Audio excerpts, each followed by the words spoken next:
Hoş geldin Oktay. Hoş bulduk. Nedir durumlar? Haberler iyi.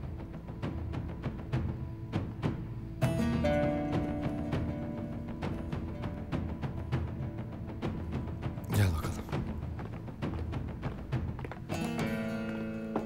Gel.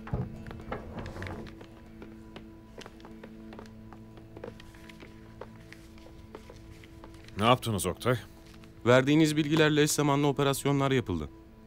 Gümrüklerde ve bazı nakliyat firmalarında çok sayıda gözaltı var. Düsseldorf'tan Tel Abyad'a kadar uzanan silah ticaretine büyük darbeler vuruldu. Ne oldu? Büyük tokat yediler abiden. Uzun zaman bellerini doğrultamazlar.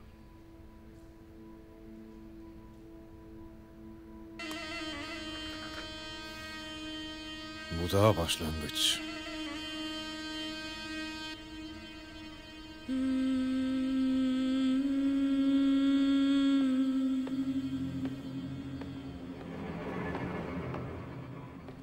Sabri'nin izi bulundu. Neredeymiş? Hapishanede. Türk emniyeti içeri almış. Bu nasıl olabiliyor Ariel ya? He? Polis Sabri'yi maden işindeki yolsuzlukları yüzünden tutuklamış. Füzeler de o takip sırasında ellerine geçmiş olmalı. Peki Polat Alemdar nerede devreye giriyor Ariel? Kabul edelim ki onun devletle bağları bizimkiden daha sağlam. Şimdilik Ariel, şimdilik. Zaman kazanmalıyız. Biz işimizi yaparken ona oyalanacak başka şeyler verelim. Ne planlıyorsun? Planda bir değişiklik yok. Süreci hızlandırmamız lazım. Sokak olaylarının şiddetini arttır. Öyle bir anda düğmeye basar gibi olmaz. Yaptığının tam da bu olduğunu sanıyordum. Ekstra bir yanlış. Etkili ve uzun süreli bir iç karışıklık yaratmak istiyorsan her şeyi adım adım planlamalısın. Olaylar arasında bir organik bağ olmalı. Bir kavgadan elde ettiğin kârı bir sonrakine yatırmalısın. Sabredip de elindekini idareli kullanırsan kârın katlanarak büyür. Artık geri dönüşü olmayan noktaya gelince de mahsulünü gönlünce toplarsın. Keyfine bakarsın. Şiir gibi konuştun Ariel. Gerçekten söylediklerin kulağa şiir gibi geliyor. Ama şiir yazmakla vakit kaybedemem. Ben tarih yazmak istiyorum Ariel. Bilmem anlatabildim mi?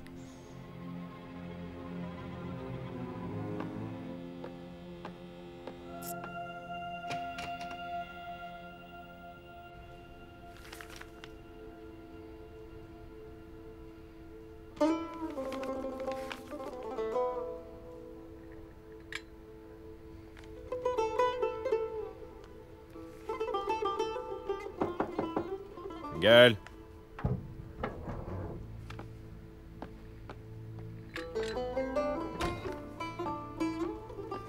Nefes almadan çalışıyorsun Polat. Bak bir yudum iç rahatlarsın ha. Sağ olun. Mezopotamya. Evet. Benim peşinde olduğum adamlar bu toprakların peşinde. Onlar toprağın değil, altındakilerin peşinde. Haklısınız. Toprağın üzeri kadar altı da önemli. Asıl mesele bu işte. Bu adamların peşinde koştukları toprakta benim hayatımı adadığım madenler yatıyor. Toryum'un geleceği işte bu haritada. Değil mi?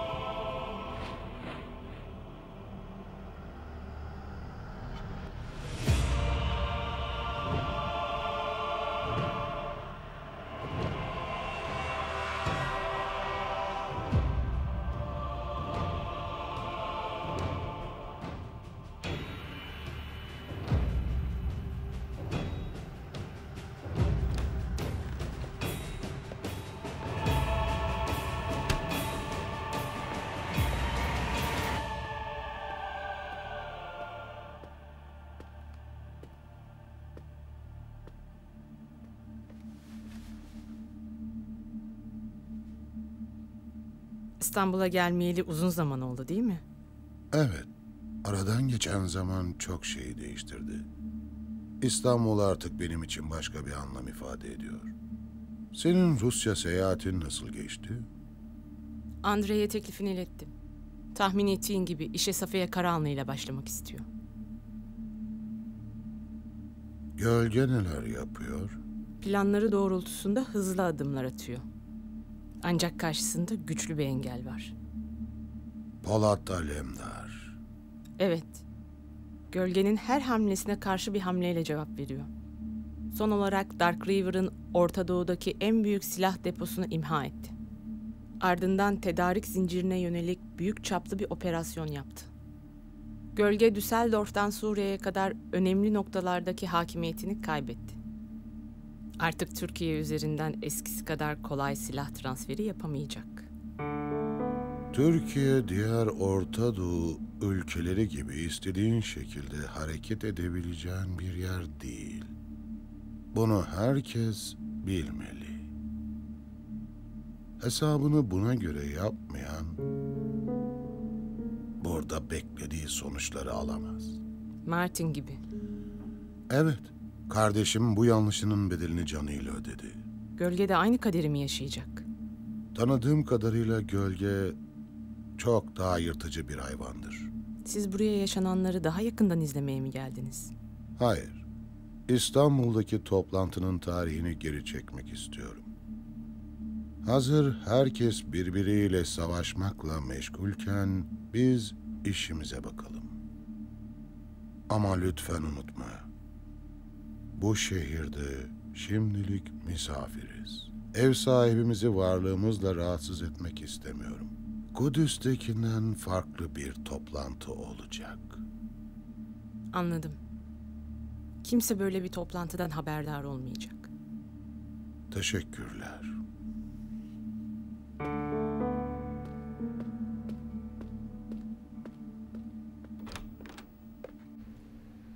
Gölgenin kanlı haritasıyla üzerinde çalıştığımız enerji haritasının kesişmesi iki şeyi doğruluyor.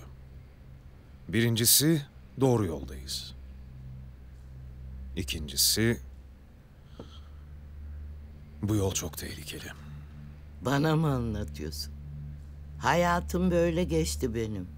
Öldüm de kurtuldum. Ama biz sizi kaybetmeyi göze alamayız.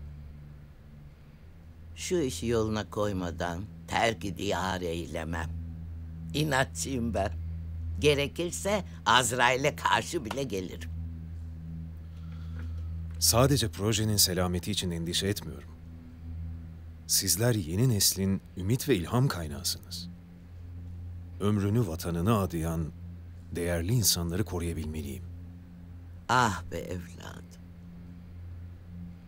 Sen hiç bedel ödemedin sanki. Bizim nesil koruyabildik mi seni? Ha? Gel.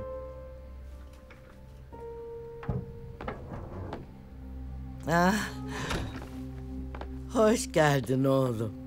Hoş bulduk hocam. Buyurun, hoş geldiniz. Hoş bulduk.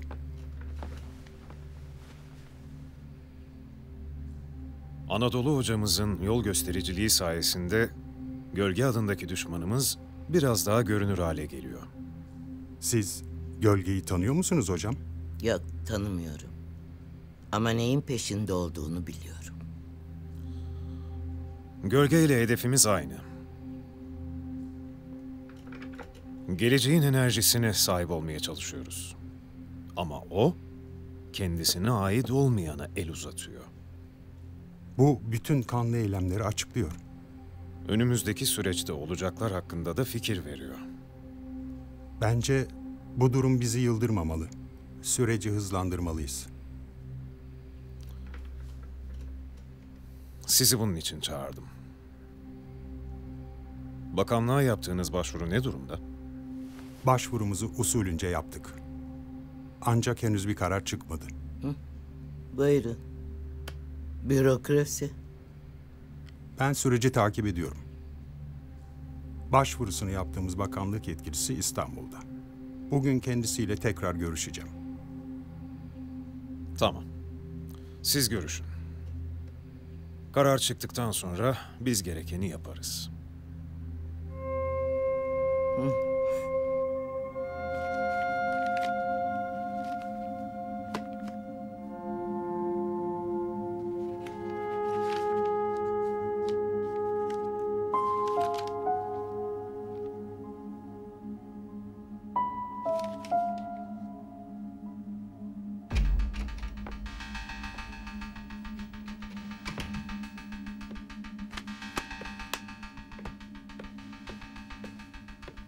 Evet. Program nedir? Bir bakanlık mensubuyla acil bir görüşme için çıkmamız gerekiyor. Resmi bir görüşme mi olacak? Gayri resmi. Bu görüşme biraz bekleyemez mi? Nein, Fräulein. Acilen yolumu açacak birileri lazım. Şimdi izin verirseniz bu görüşmeye gitmem gerekiyor. Tel Abyad'da olanlardan sonra bir süre gün ışığına çıkmaman daha doğru olur. Asya'cığım, ben gölgeyim. Gün ışığında iş görmemden daha doğal ne olabilir? Polat Alemdar ensenizde. Kim olduğunu öğrenmesinden korkmuyor musun? Sen benim için mi endişelisin, yoksa kendin için mi Asya?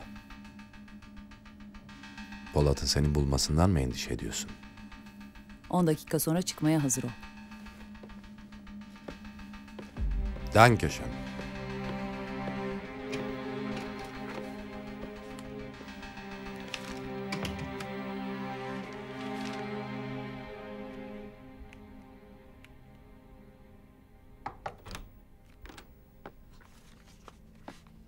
Ne haber abi?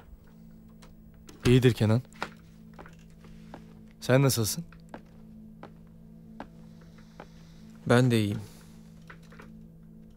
Ferdinand'la görüşmüşsün. Evet. Haber verseydin keşke. Beraber giderdik. Planlı bir toplantı değildi. Şirketleri hakkında bazı sorularım vardı. Aradım. Müsait olduğunu öğrenince gittim. Ben de yeni bir rapor hazırlamıştım.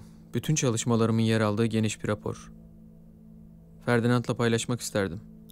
Ayrıca 3. modelin tasarımı da tamamlanmak üzere. Özellikle bu son modelden çok ümitliyim abi. Onların da beğeneceğini düşünüyorum. Özel çalışmalarını bu insanlarla paylaşmak istediğinden emin misin Kenan?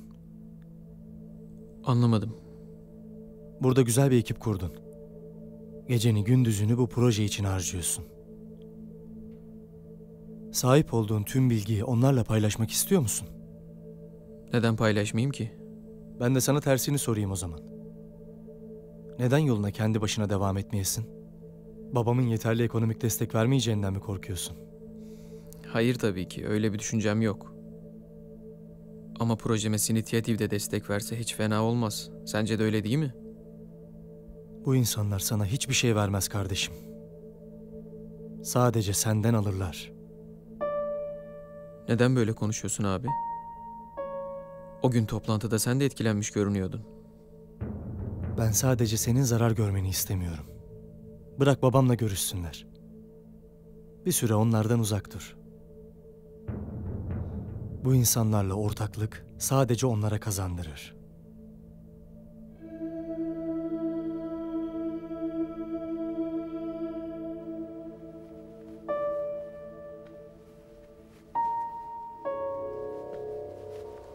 Söylediğiniz kadar varmış Sayın Ferdinand.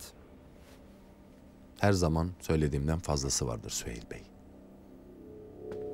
Sizinle çalışmayı bu yüzden seviyorum.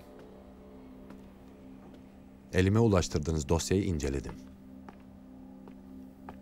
Profesör Altay'ın böyle bir teknolojiyi tasarlama ihtimali nedir sizce? Profesör Altay ülkemizi uluslararası bilim çevrelerinde pek çok defa temsil etmiş biri. Bilim dünyasında saygın bir yeri var. Bugüne kadar yaptığı çalışmalar da zaten ortada. Peki, bu son çalışması hakkında ne düşünüyorsunuz? Sizce bakanlıktan onay alabilir mi? Çalışmalarına devam etmek için.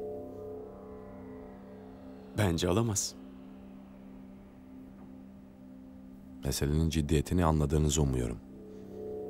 Bu alandaki en ufak çapta bir çalışma bile küresel dengeleri bozacak güce erişebilir.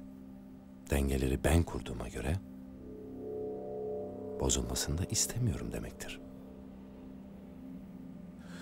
Bugün kendisiyle görüşeceğim. Gerekeni yapacağımdan hiç şüpheniz olmasın. Projenin tehlikeleri konusunda da uyarım bence Süheyl Bey. Örneğin kazayla ölen mühendislerden, açıklanamayan intihar vakalarından, düşen uçaklardan bahsedin. Ama sizden istediğim çok önemli bir şey daha var. Nedir? Profesörün ağzını arayın. Projenin kabul edilmesi için proje detaylarının incelenmesini şart koşun. Ayrıntıları sizinle paylaşmasını sağlayın. Bahsettiği teknolojiyi gerçekten bulmuşsa başka bir yol izlememiz gerekebilir belki Süheyl Bey. Mesele anlaşılmıştır Ferdinand.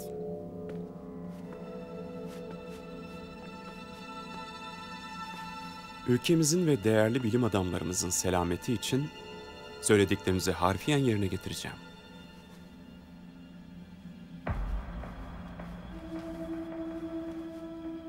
İşte sizinle çalışmayı bu yüzden seviyorum Süheyl Bey.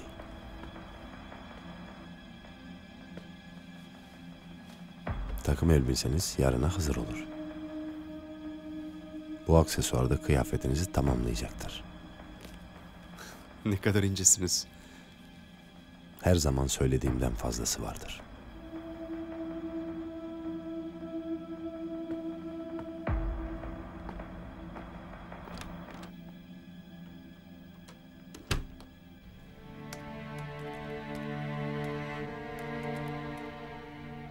Tabloyu tamamladım. Bir bak istersen. Al bakayım. Al.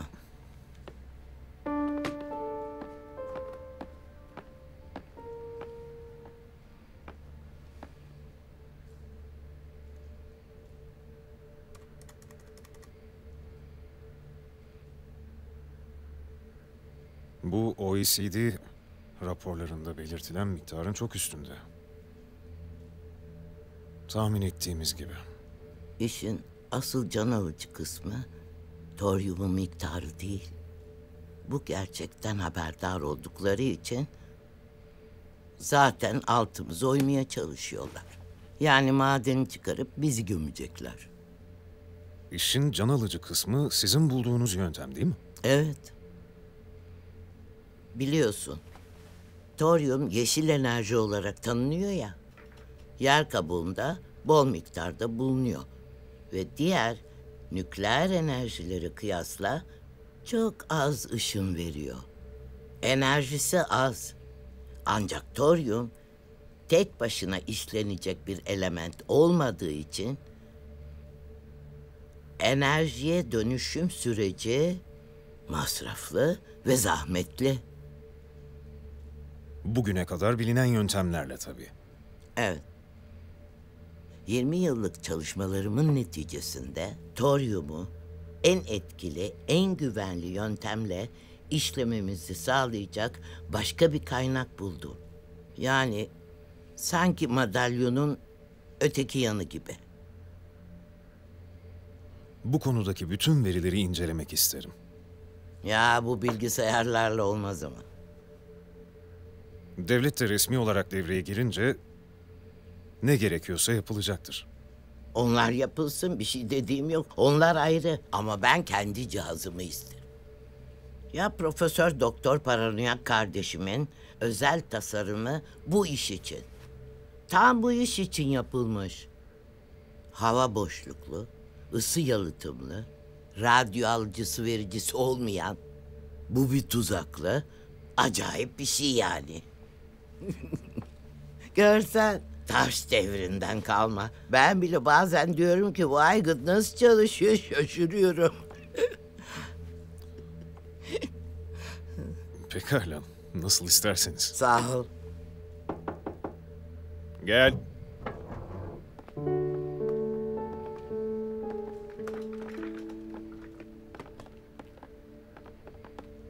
Hoş geldiniz. Hoş bulduk. Hoş geldiniz. Hoş bulduk. Tanıştırayım. Profesör Doktor Anadolu Selçuklu hocamız. Hocam, hayattasınız. Bu ne büyük talih. Sağ olun. Uçak kazası bizi nasıl derinden yaralamıştı bir bilseniz. Hayatta olma ihtimaliniz bizim için hayalden ibaretti. Sağ olun. İşte karşınızdayım. Durun hele. Bakın başınıza ne işler açacağım. Buyurun. Buyurun. Erhan. Sağ ol Erhan'cığım. Teşekkür ederim. Evet. İşte böyle. Bakanlığa madenler konusunda yapılan başvuru Anadolu Hoca'yı görünce daha anlamlı hale geldi. Biz süreci mümkün olduğunca hızlandırmaya karar verdik. Siz ne düşünüyorsunuz? Biliyorsunuz böyle meselelerde zamanlama çok önemlidir. Vaktinden evvel ortaya atılırsak, evvelce olduğu gibi saldırıya uğrama ihtimalimiz yüksek. Artık biz devletle, bilim insanlarıyla, milletle topyekün bunun arkasında durursak durum farklı olacaktır. Çünkü tüm dünyada yeni nesil enerji çalışmaları ya gizlice yürütülüyor ya da dezenformasyona kurban ediliyor. Maksat yeni nesil enerji çağını geciktirmek. Ağzına sağlık. Dünyadaki enerji kartelleri hortumlarını yer kabuğuna geçirmiş, ne var ne yoksa çekip tüm dünyaya pazarlıyor. Fosil yakıtlar tükenince yeni nesil enerji çağını kendileri başlatacaklar. Elimizdeki şu cep telefonları gibi pazarlanma mantığıyla aynı. Yeni model hazırdır ama önce eski modeli piyasaya sürer. Tüketim ekonomisi. Onu bekler, sonra yeniyi satmaya başlar. Böylece ikisini de satmış olur. Elimizde böyle bir enerji kaynağı ve gün yüzüne çıkmamış bir buluş varken neden bekleyelim ki? O zaman başka söze gerek yok. Hepimize hayırlı olmasını dilerim. Ha şöyle. Peki sizler neler yapıyorsunuz? Kurduğumuz vakıfla millete faydalı olmaya çalışıyoruz. Vakıf şimdiden yüzlerce kişiye yardım elini uzattı. İnşallah çalışmalarımız artarak devam edecek. Sizi manevi yardım sahasında da görmeyi arzu ediyoruz. O konuda da elimden geleni yapmaya çalışıyorum. Özellikle gençlerle bir araya gelip onları bazı hususlarda uyanık tutmaya çalışıyorum. Bravo, sağ olun. Bu en büyük ihtiyaç. Gençler şu meşhur filmdeki aylaklar gibi dürtülerinin pençesinde oradan oraya sürüklenip duruyorlar. Onlara enerjilerini sevk edebilecekleri yararlı bir mecra lazım. Çok haklısınız hocam. Bu konuda sizin yönlendirmeleriniz de bizi ihya edecektir. Bana da adam lazım. İnsan lazım. Yapacak çok iş var. Ne demiştin sen Polat'ım? Bu daha başlangıcı.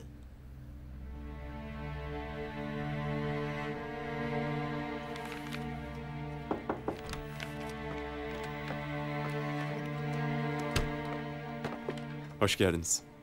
Hoş bulduk efendim. Buyurun oturun lütfen. Dosyanızı bizzat inceledim. Çalışmalarınız heyecan verici. Ayrıntıları görmek için sabırsızlanıyorum.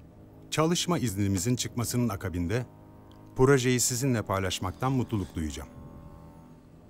Yeni projeler konusunda prosedür biraz ağır işliyor. Önce projenin oluruna bir bakmamız gerekiyor malumunuz. Dikkatinizi çekmiş olmalı. Bu projenin altında fizik, jeoloji ve maden mühendisliği alanlarında ülkemizin önde gelen 5 profesörünün imzası var.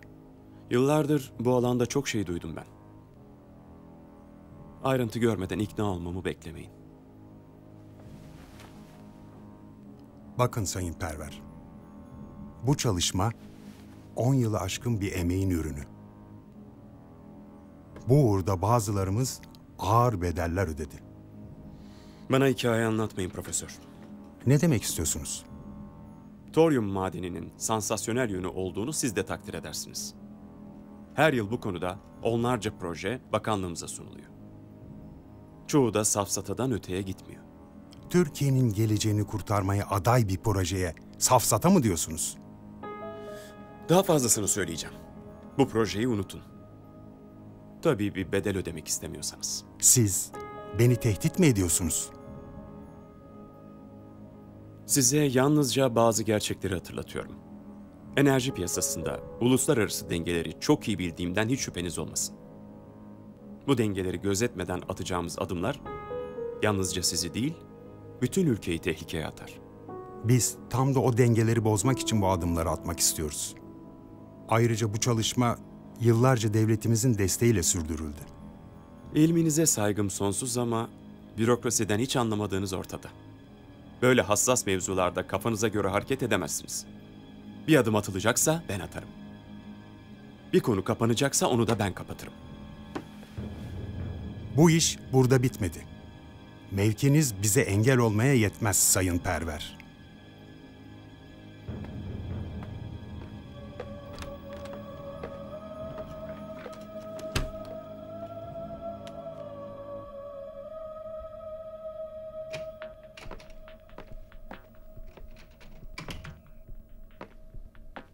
Nasıl gidiyor Ariel? Çoklu görev dağılımı yaptım. Raporlar iyi. Olaylardan bazılarının ana haber bültenlerine yansıyacağından şüphem yok. Gösteriler geniş halk kitlelerine yayıldıkça her türlü manipülasyon için uygun zemin oluşacaktır. Güzel. Batı illerindeki kaos, Doğu illerindeki kopuşu gölgede bırakabilirse emelimize ulaşırız. Ama dediğim gibi adımlarımızı dikkatli atmalıyız. Türkiye'de artık komploları iyi analiz edebilen bir entelijansiya var ve eskisi gibi sindirilebilecek durumda değiller. Eskiden Türkiye'yi karıştırmak bu kadar zor olmuyordu Ariel. Galiba yaşlandık, paslandık. O zamanlar işleyen türlü mekanizmalar vardı. Şimdi o mekanizmaların çoğu devre dışı. Ama elimizde sınırsız bir insan kaynağı var. Her türlü manipülasyona ve provokasyona açık kitleler bizim en etkili silahımız. Kurduğum sistem sayesinde bu silahın neler yapabileceğine çok yakında tanık olacaksın. Tamam, bu da güzel. Ama biliyorsun, ben klasik bir adamım. Eski güzel günlerin geri gelmesini istiyorum Ariel. Bunun için aklımda çok güzel bir fikir var. Yine neyin peşindesin gölge? İnan bana, sen de seveceksin. Bir süre dikkatleri üzerimize çekmesek ekstra rahat çalışırız. Planım gerçekleştiğinde insanların en son düşüneceği şey biz olacağız Ariel. Nereye gidiyorsun? Planımla ilgilenmeye. Asya buralarda değil. Asya bu plana dahil değil Ariel.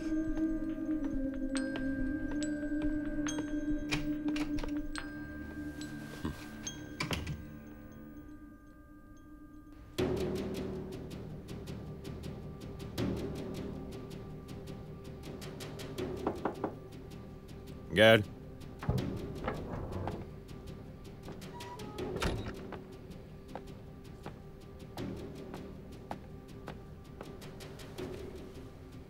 Bakanlık yetkilisiyle görüşmeniz nasıl geçti?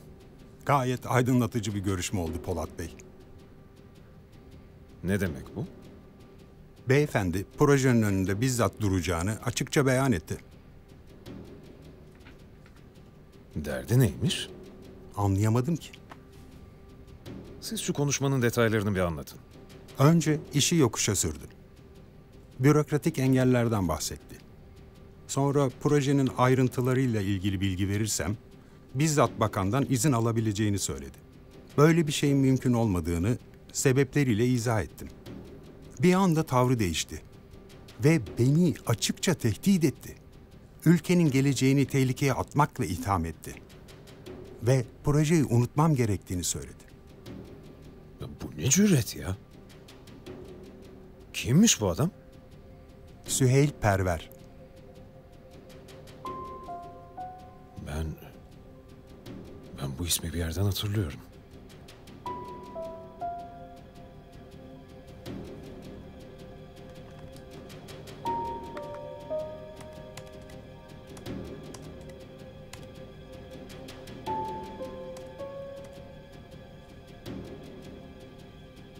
Şimdi anlaşıldı. Süheyl Perver de Gölge'nin listesindeki adamlardan biri. Bu inanılır gibi değil. Görüşmeniz bizim için gerçekten aydınlatıcı oldu Profesör. Gölge'nin kirli bağlantılarından birini daha deşifre ettik. Bakanlığın misafirhanesinde görüştünüz değil mi? Evet.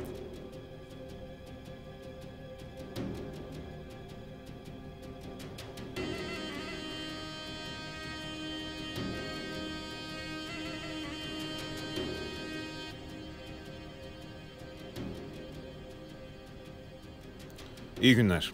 İyi günler. Süheyl Perver Bey'le görüşmek istiyorum. Kim arıyor efendim? Polat Alemdar. Hatta kalın lütfen.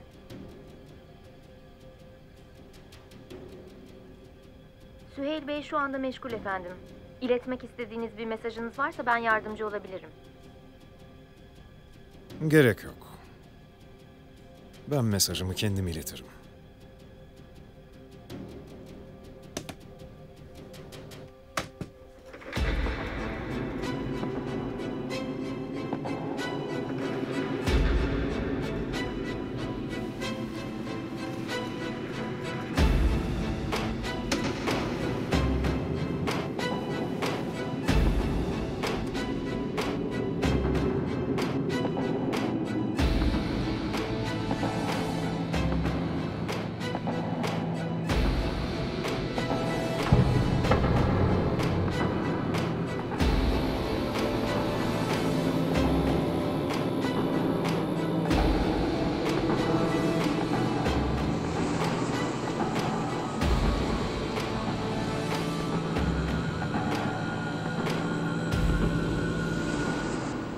Şu anda Polat Alemdar'a ayıracak vaktim yok.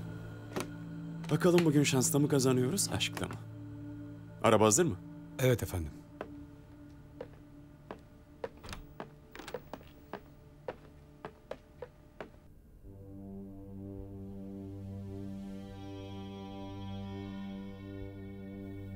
Geçtiğimiz günlerde talihsiz bir hadise yaşadık. Mahallemizin güzide esnafı Şükrü Bey, gençleri şedide yönlendirdiği yönünde iftiraya uğrayarak darp edildi. Sağ olsun Şükrü Bey beni kırmadı geldi. Saldırıya karışıp da pişman olan bazı gençler de şimdi aramızdalar. İstiyorum ki o gün bu kavgayı başlatanların oyunlarını bozalım. Bu hadiseden bir ayrılık doğmasına izin vermeyelim.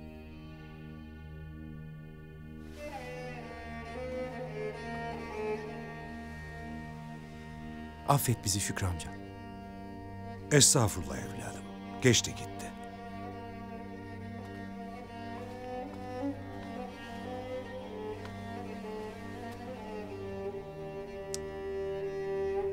Çok özür dilerim. Bilmiyordunuz evladım. Bilseydiniz yapar mıydınız? Bilmemiz gerekirdi. 20 yıldır aynı mahallede yaşıyoruz. Ne olur affet bizi Şükrü amca. Affettim ya işte evladım. Üzülmeyin artık.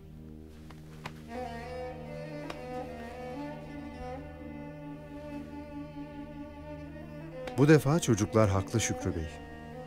Bilmeleri gerekirdi. Çünkü bilmemenin bedeli bazen çok ağır olabilir. Yıkmak kolay, yapmak zordur. Öfkeye kapılmak kolay, sakin kalmak zordur. Kalp kırmak kolay, gönül yapmak zordur.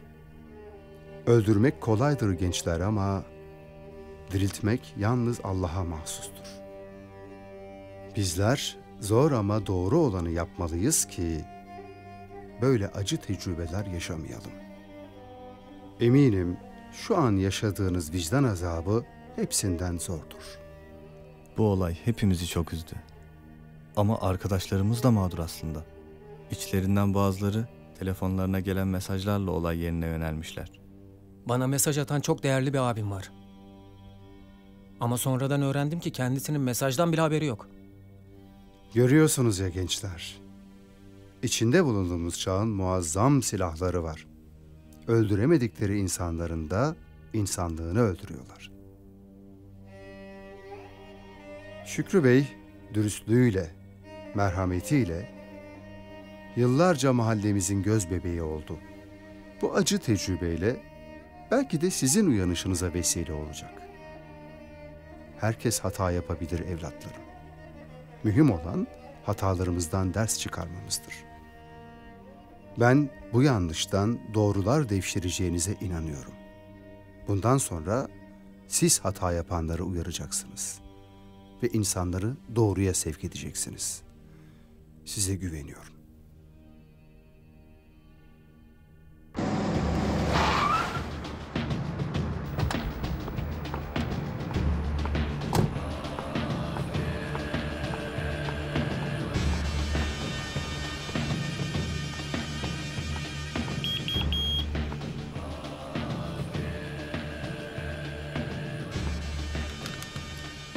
Gerek yok efendim, şöyle buyurun.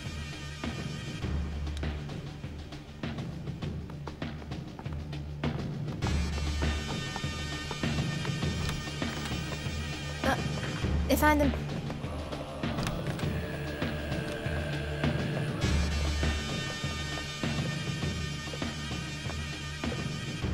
Nerede bu adam? Burada değil efendim. Nereye gitti? Bilmiyoruz efendim.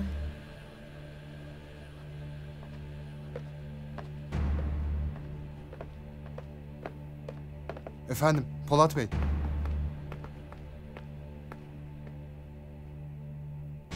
Ben Süheyl'in nereye gittiğini biliyorum.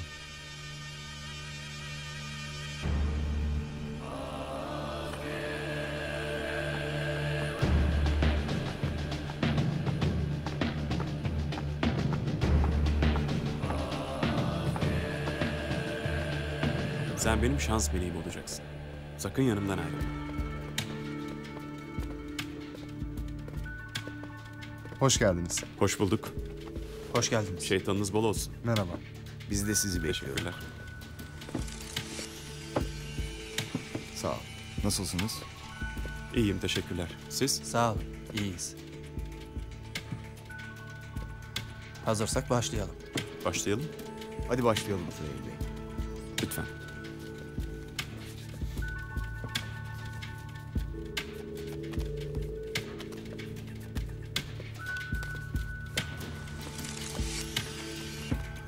Teşekkürler. Görüyor musun? Evet. Öktem Bey'in durumunda iyiye doğru bir gidişat gözlemliyoruz. Hastamız çok nadir de olsa tepkiler vermeye başladı. Bunu duyduğuma çok sevindim. Gerçi kendisiyle doğrudan iletişime geçemediğimizi de bilmenizi isterim. Tepkilerini henüz anlamlandıramıyoruz. Ama yine de kendine gelme ihtimali şimdi daha yüksek, öyle değil mi? Elbette. Buyurun. Gelin. Birazdan sizi baş başa bırakacağım. Hastamızın yanında bulunduğunuz sürece onunla iletişim kurmanızda beis yok. Araştırmalar bu durumdaki hastaların konuşulanları duyduğunu iddia etmektedir. Sizin de denemenizde fayda var efendim. Olur ya, söyleyeceğiniz bir söz, ne bileyim... İlginiz için teşekkür ederim Hüsnü Bey. Pekala. Ben sizi yalnız bırakayım.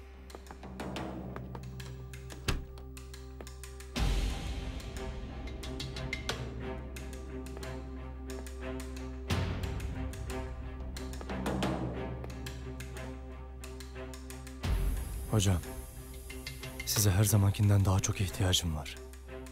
Lütfen uyanın artık. Eski günlerde olduğu gibi bana yol gösterin.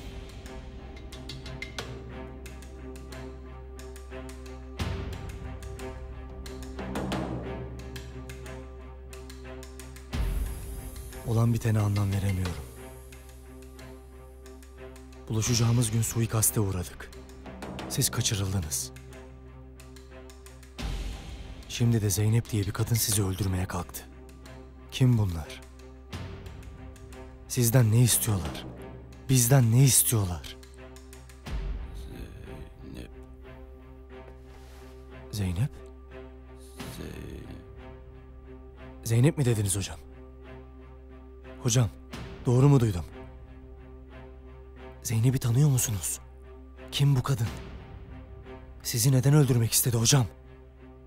Hocam.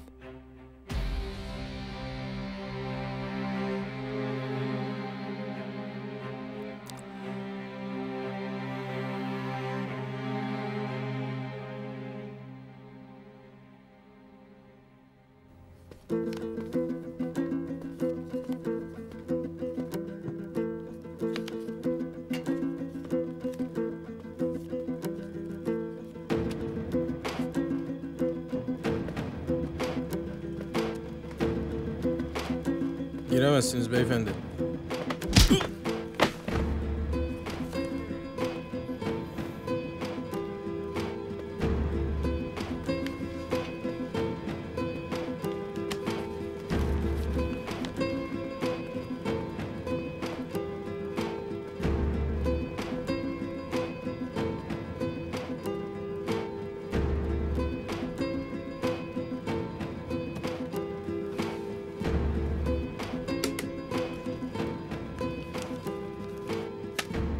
Şerefsiz. Benimle böyle konuşamazsın. Ben devleti temsil eden bir şahsiyetim. Devletini 3 kuruş için satan adamda şahsiyet mi olur? Benimle böyle konuşamazsın. Konuşmaya gelmedim.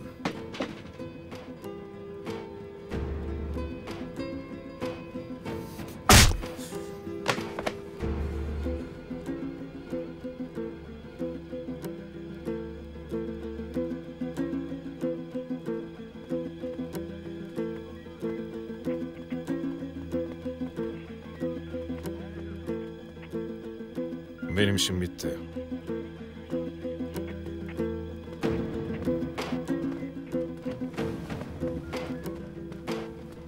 Hakkınızda rüşvet ve görevi kötüye kullanma suçlarından açılan bir soruşturma kapsamında ifade vermek üzere bizimle geleceksiniz.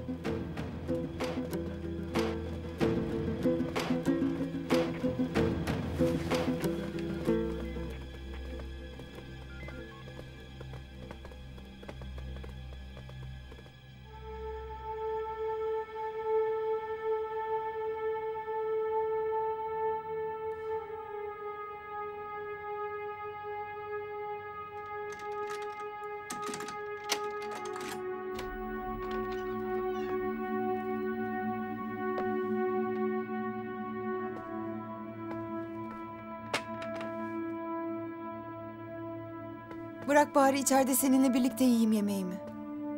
Günlerdir yalnızım bu odada. Söz veriyorum hiçbir şey yapmayacağım. Lütfen.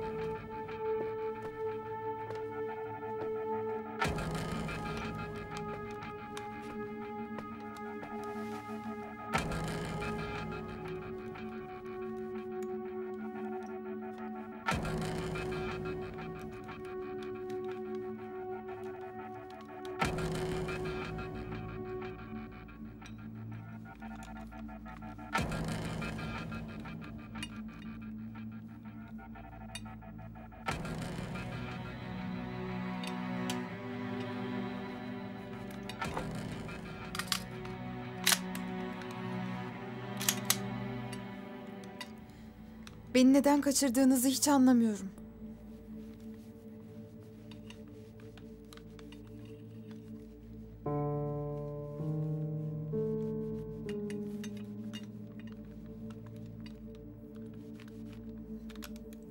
Ailemden para mı istiyorsunuz?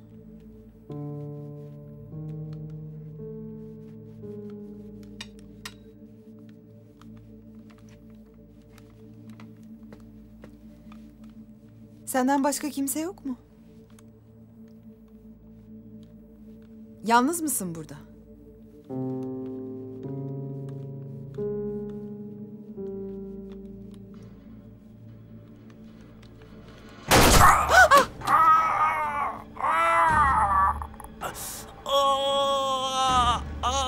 Aman Allah'ım! İyi misin?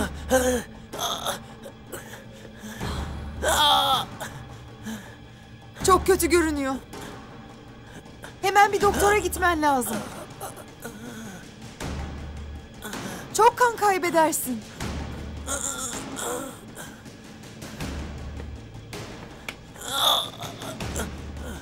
Kaçmaya falan çalışmıyorum. Pansuman yapmak için bir şeyler var mı ona bakacağım.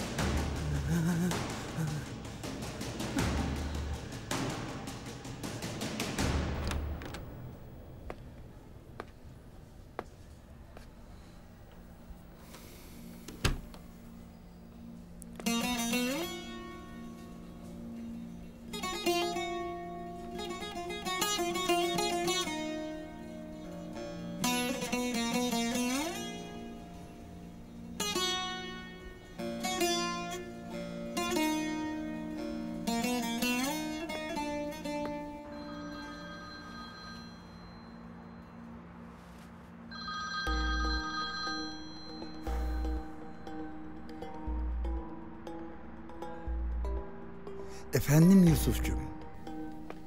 Seninle konuşmak istediğim bir konu var Mete. Ofiste görüşelim. Tabii. Hay hay. Ne konuda görüşmek istiyorsun Yusufcuğum? Akşama öğrenirsin.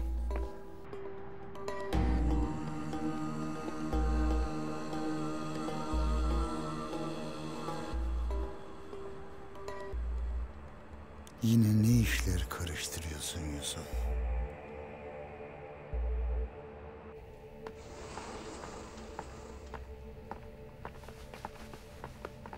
Ne oldu? Konuştunuz mu?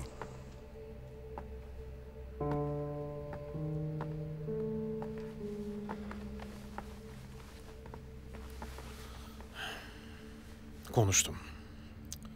Biraz sinirli konuşmuş gibisin. Ama hiç kendini suçlama. Hak etmiştir. Ne dedi peki? İzin verecekler mi? Kimseden izin beklemeyeceğiz. Sizin çalışmanız için ne gerekiyorsa ben yapacağım. Önce yeni bir laboratuvar, sonra da yeni bir ekip kurulması lazım. Hocamın çalışmalarının test aşaması ve sonradan hayata geçirilmesi uzun ve masraflı bir süreç olacak. Hepsini halledeceğim. Bak ben deli doluyumdur. İsteklerim bitmez. Kendi bildiğimi okurum. Kendi bildiğimi yazarım. Ona göre.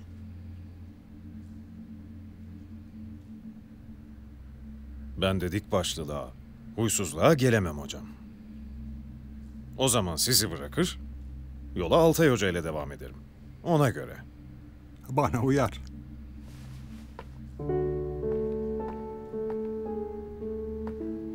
Ya bu kadar seneden sonra böyle yiğitlerin arasına düşmüşüm. Benden öyle kolay kurtulamazsınız. Ama az önceki sözüm ciddiydi Polat. Toryumla, borla, bilip bilmedikleri başka madenlerle uğraşıyorum diye bana deli dediler. Boş işlerle uğraşıyorsun dediler. Böyle şey olmaz. Olsa bize kalmaz. Amerikan'ı, İngiliz'e şimdiye kadar çoktan yapardı dediler. Bak sen de yarın öbür gün aynı şeyleri söyleyeceksen bana hiç başlamayalım. Ne olur. Ama bu iş yarım kalmasın. Ben çıktığım yolun sonuna varmadan dönmem. Yaşa be. Gel seni milletin adına öpeyim, alnından öpeyim. Oh be.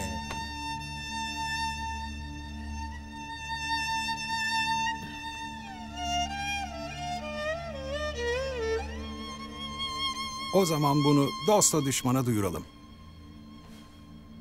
Bu tehlikeli değil mi evladım? Nasıl olacak? Olsun hocam. Siz bu uğurda ölümden döndünüz. Ben kaç kere kaçırıldım, sorgulandım, tehditler aldım. Sayısını bile unuttum. Artık kimseden korkum yok. Nasıl hareket etmeyi düşünüyorsunuz? Bir basın toplantısı yapıp her şeyi medyaya anlatmak istiyorum. Hocam izin verirse onun yaşadığını söylemeden çalışmalarında ulaştığı noktayı da anlatacağım. Yarın bizim başımıza bir şey gelse bile dünya artık yaptığımız çalışmayı duymuş olur. Zamanı gelmedi mi hocam? Geldi de geçti oğlum. Herkesin bu çalışmaların peşinde olduğunu artık biliyoruz. Açıklama yaparsanız hem siz hem de bütün sevdikleriniz açık hedef haline gelecektir. Bunu dünyaya duyurduktan sonra başıma bir şey gelse bile umurumda değil. Nasıl olsa hocam hayatta. Siz de söz verdiniz. Bu iş nihayete erecek. Rahmetli karım uğruna onları ihmal ettiğim çalışmaların sonucunu göremedi.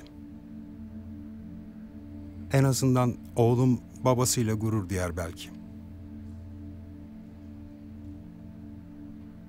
Peki açıklamayı ne zaman yapmayı düşünüyorsunuz? Hemen. Bu gece evimde çalışabilirsem yarına hazır olurum. Ama benim tek başıma yapacağım bir açıklama ne kadar etkili olabilir? Konuştuğumuz gibi. Bundan sonra ben de yanınızdayım. Yarın bütün dünya bizi dinleyecek.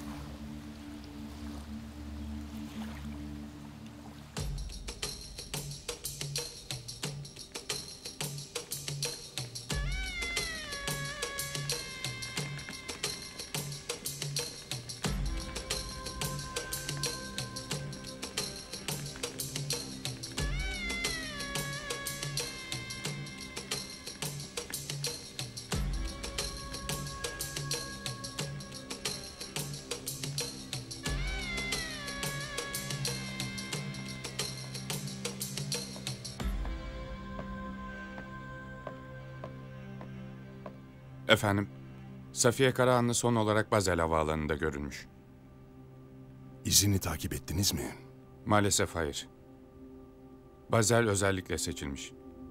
Havaalanı Fransa, İsviçre ve Almanya sınırlarının kesiştiği noktada. Havalimanının 3 farklı kapısından 3 ayrı ülkeye de çıkış yapılabiliyor.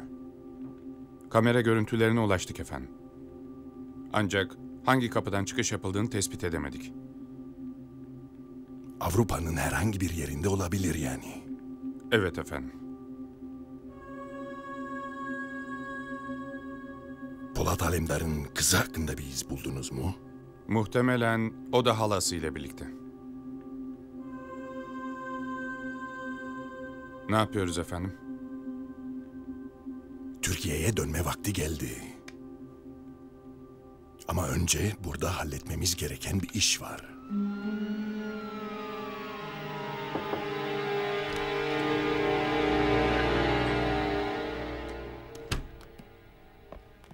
Merhaba Yusuf. Gel Mete.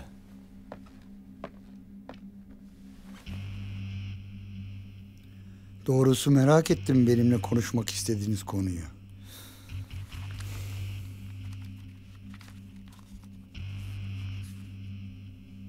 Bu kadını tanıyor musun?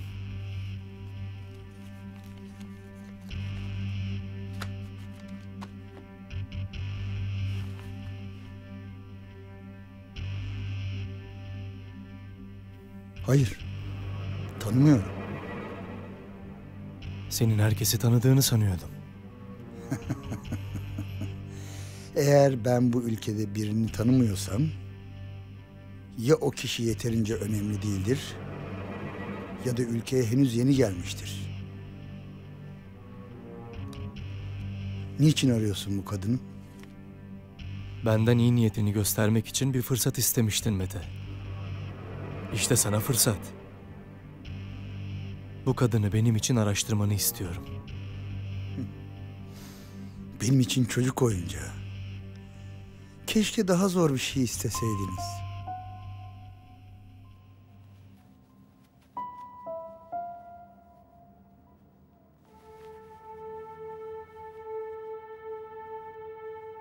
Ben bunları yerine koyayım.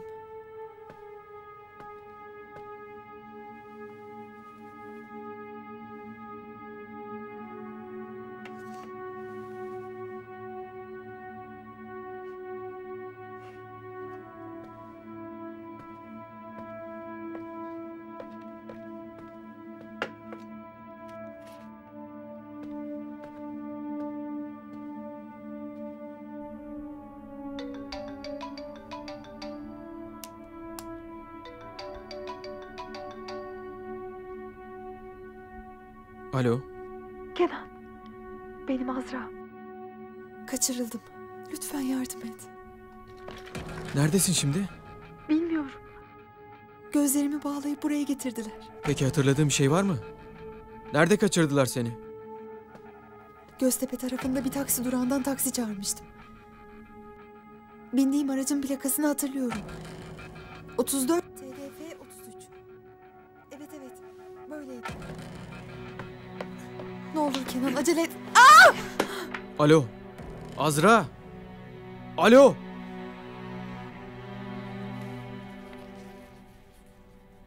Merak etme. En kısa sürede bu kadının kim olduğunu öğreneceğim. Abi Azra kaçırılmış. Şimdi aradı. Kim kaçırmış? Neredeymiş? Bilmiyorum. Bir yere götürmüşler, orada tutuyorlarmış. Kaçıran arabanın plakasını söyledi. Nasıl aradı seni? Bilmiyorum abi. Çok az konuşabildik zaten. Hemen kapandı telefon. Şimdi aradım, cevap vermiyor. İstersen sana yardım edebilirim Yusuf. Plakayı ver, bir sordurayım. Gerek yok Mete. O zaman ben sizi meşgul etmeyeyim. Bir şeye ihtiyacınız olursa beni arayın.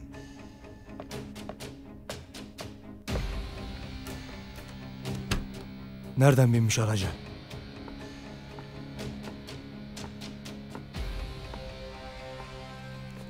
Aradığınız kişiye şu an... Lanet olsun. 20 yıldır türlü badireler atlatmış bir projeden bahsediyoruz. Türkiye'nin önümüzdeki 100 yılını aydınlatacak bir proje bu. Bize daha detaylı bilgiler verebilir misiniz? Yarın saat 14'te bir basın toplantısı düzenleyeceğim. Thorium konusundaki çalışmalarımızı ve projenin ayrıntılarını bu toplantıda kamuoyuna duyuracağım. Az önce siz kendiniz bu konuda çalışma yapanların pek çok badireler atlattığını söylediniz. Siz de böyle bir tehlike altında olduğunuzu düşünmüyor musunuz? O günler geride kaldı. Benim arkamda Türk Devleti ve yanımda Polat Alemdar var. Artık hiçbir güç beni korkutamaz.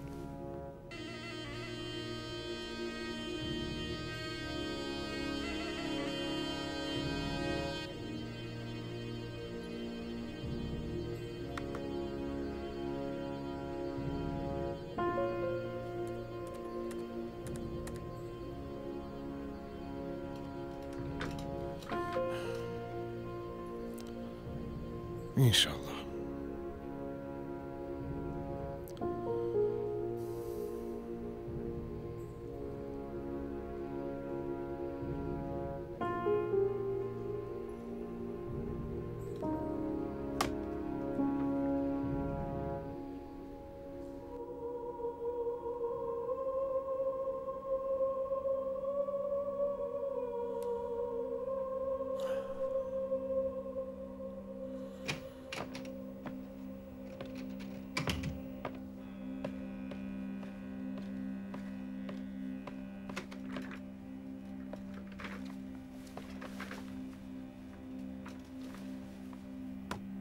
Yine ne var? Bakanlıkta çalışan adamın aradı. Ne söyledi? Artık bakanlıkta çalışmadığını. Ne demek bu? Süheyl Bey sizin tavsiyeniz üzerine Profesör Altay'ı geri çevirince Polat Alemdar mekanı basmış. Adamı deşifre etmiş. Polis de hediye ettiğin aksesuarla birlikte götürmüş Süheyl Bey'i.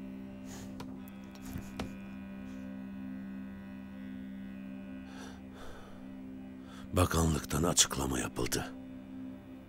Süheyl Perver görevinden açığa alınmış.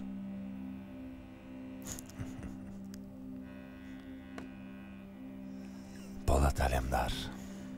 Demek bana meydan okuyorsun.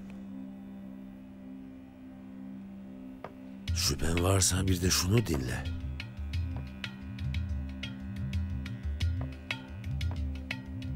Benim arkamda Türk Devleti ve yanımda Polat Alemdar var. Artık hiçbir güç beni korkutamaz. Bu adamın konuşmasına izin veremeyiz Ariel. Neler yapabileceğimi bir bakayım.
Taksi mi lazımdı? Sen mi çalışıyorsun bu takside? Evet.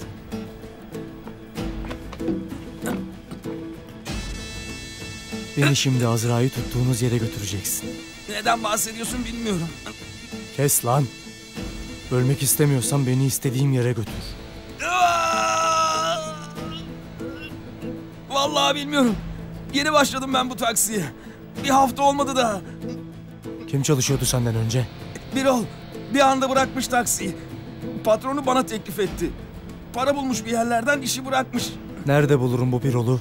Sürekli takıldığı bir kahve var. Beni oraya götüreceksin. Şimdi seni bırakacağım. Sesini çıkartırsan beynini patlatırım. Kıyma bana, gözünü seveyim. 2 çocuk evde ekmek bekliyor. Yürü.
Altay Bey.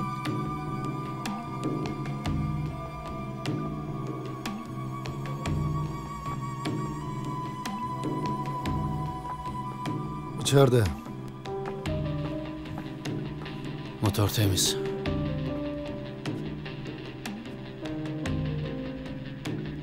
Gel bakalım.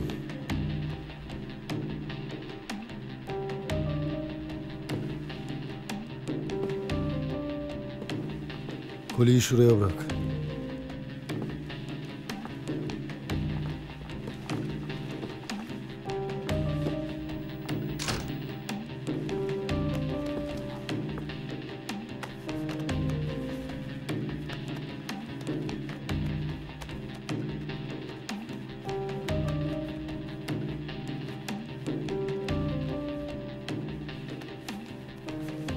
Abi ben yanlış yere mi geldim acaba? Şimdi anlarız. Ne var bunun içinde? Ne getirdin? İçinde kitap ve evraklar olduğu söylendi.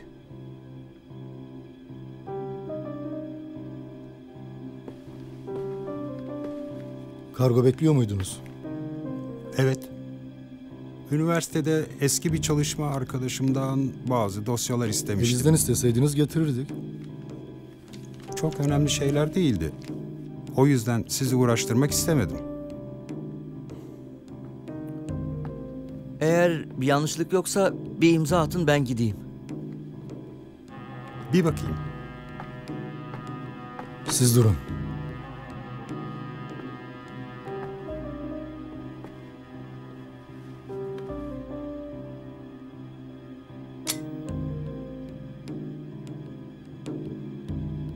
Sen aç.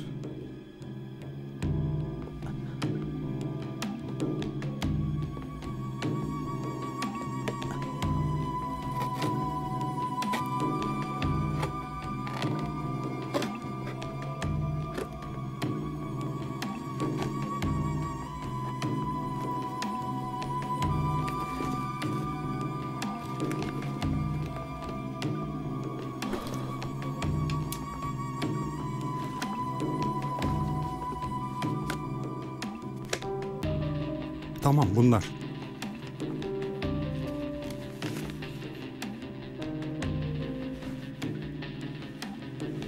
Kalem, kalem. Buyurun.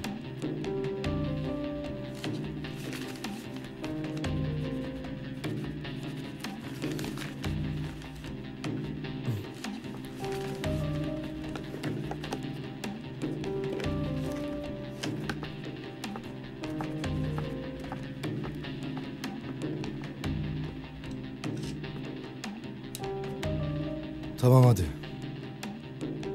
Dikkatli git yollarda.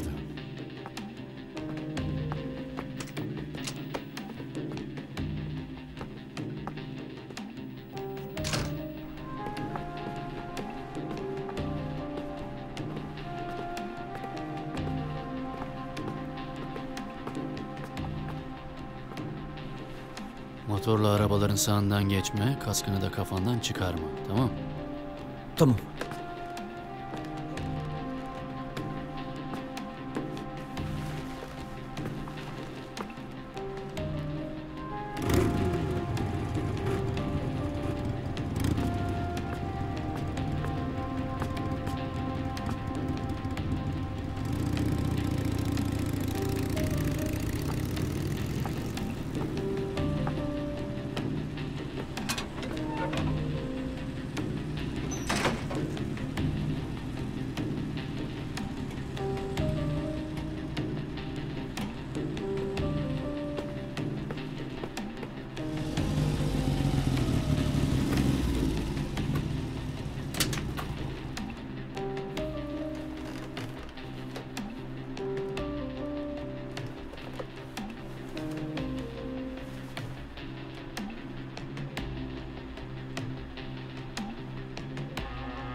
Anlat.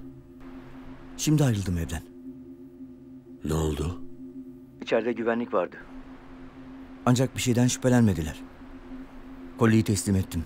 Aferin. Şimdi önce o telefondan kurtul. Parçalayıp at onu. Para hemen hesabına geçecek. Tamam.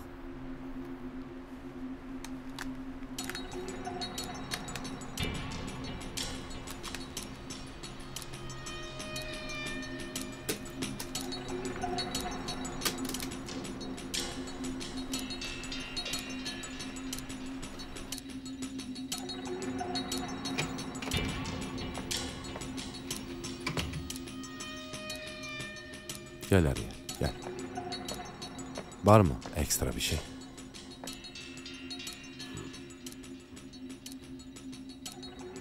Tahmin ettiğimiz gibi eve güvenlik yerleştirmiş Polat. Bakalım mesajımızı alınca ne yapacaklar? Bekleyelim, görelim.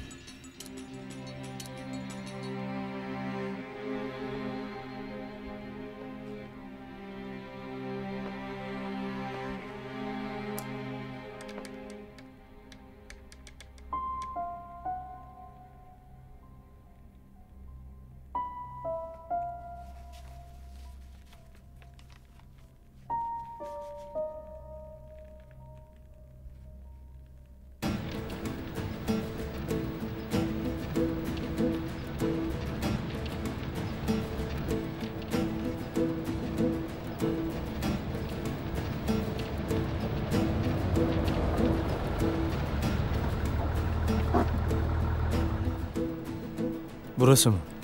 Evet abi. Şimdi git içeri. Birol'u dışarı çağır. Bir adam geldi. Tam sana göre bir iş varmış de. Tamam abi. Bana bak. Sakın bir yanlışlık yapayım deme.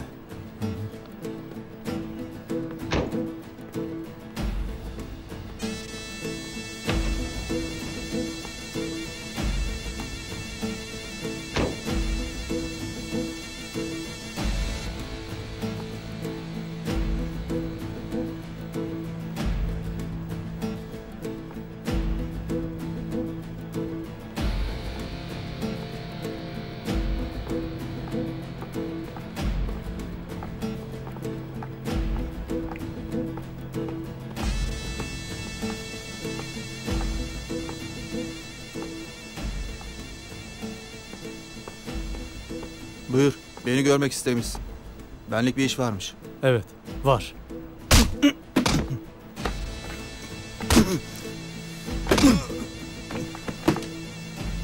Bir tane daha vurayım mı? Yoksa Azra'yı nereye götürdüğünü söyleyecek misin? Azra diye birini tanımıyorum ben.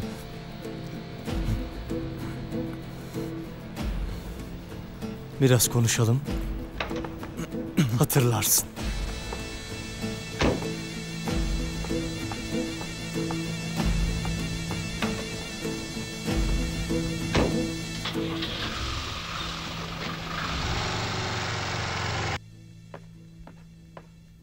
Kahve biraz bayatlamış ama idare edeceğiz artık.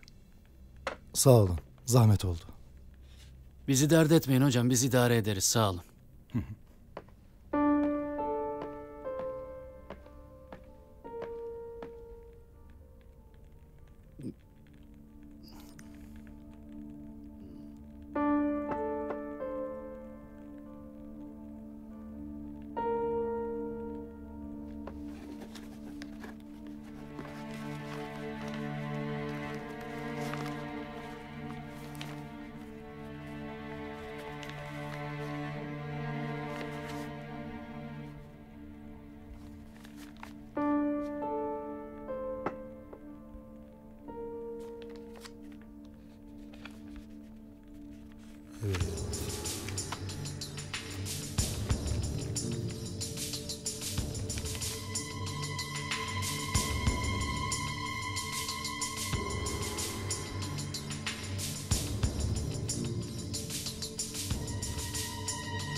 Eğer oğlunun yaşamasını istiyorsan Yarın saat 10'da eski çalışma ofisinde ol.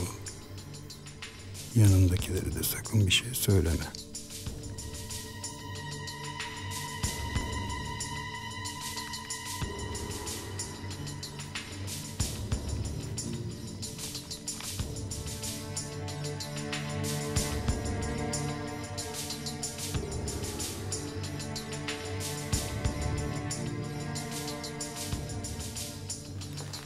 Hocam.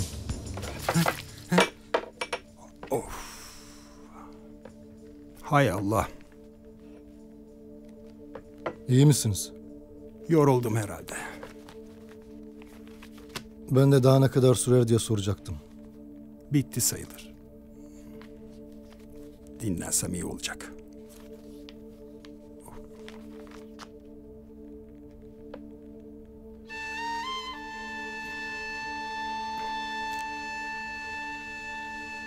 Otur, otur.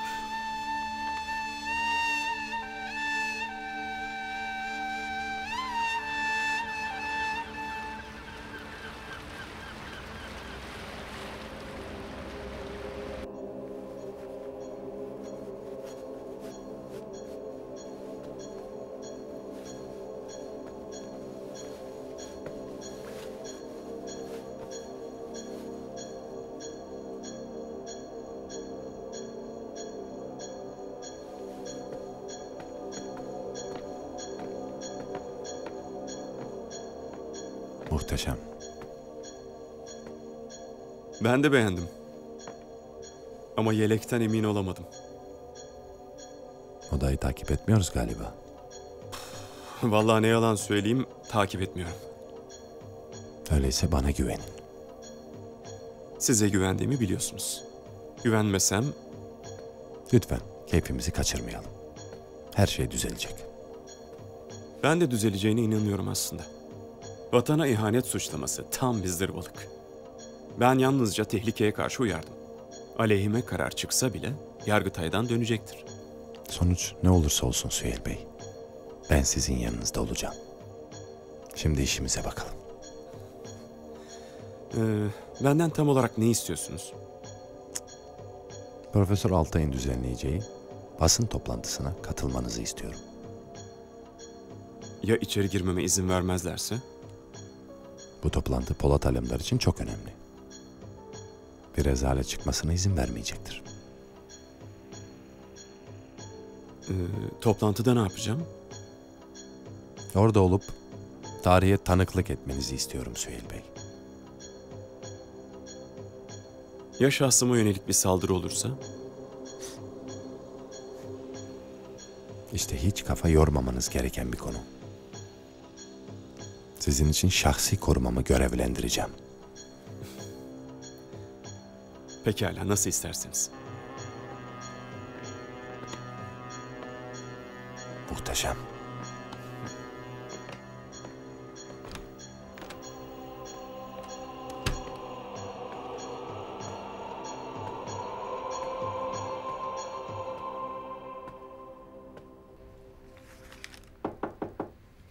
Gel.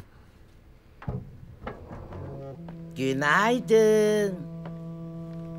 Bunu sana getirdim.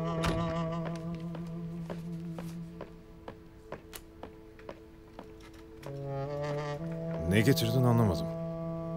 Tarhana çorbası. Bu nereden çıktı? Ben yaptım. Ama bu senin bildiğin çorba tarhana çorbasından değil. Yumurta kırdım içine. Yumurta. Evet. Köy yumurtası. Şu anda tam senin ihtiyacın olan. Yüreği vatan sevgisiyle dolu adamın midesinde de Anadolu çorbası olacak.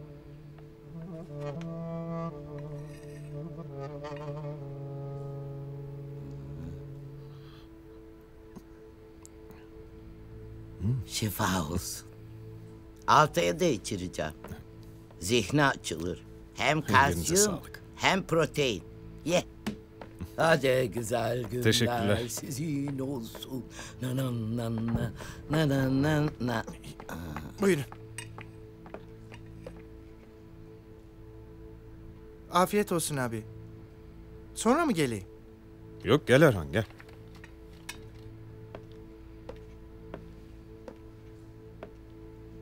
Ne yaptın? Anadolu Hanım'ın laboratuvarı için söylediğin yeri ayarladım abi. Ustalar hemen çalışmaya başladılar. İçine gereken malzemeleri nasıl alacaksınız? Bende bir liste var ama anlamadığım bir sürü teknik şey var abi. Yanlış bir şey alırım diye çekindim. Anadolu Hanım'la mı gitsek acaba? Tamam, öyle yapın. Onu arabadan çıkarma ama. Gittiğin yerde arabada beklesin. Tamam abi.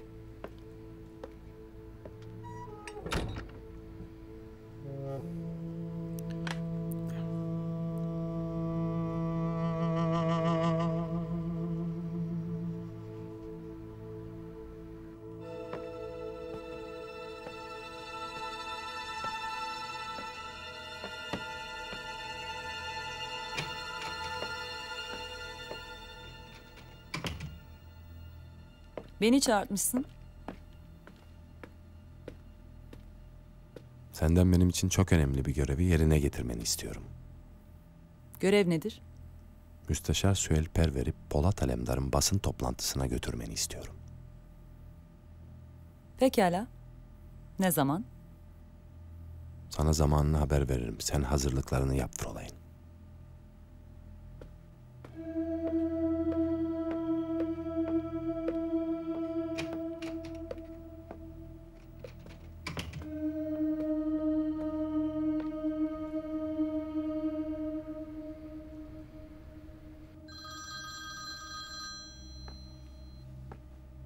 Efendim abi. Hazır mısınız Cahit? Biz hazırız abi. Tamam.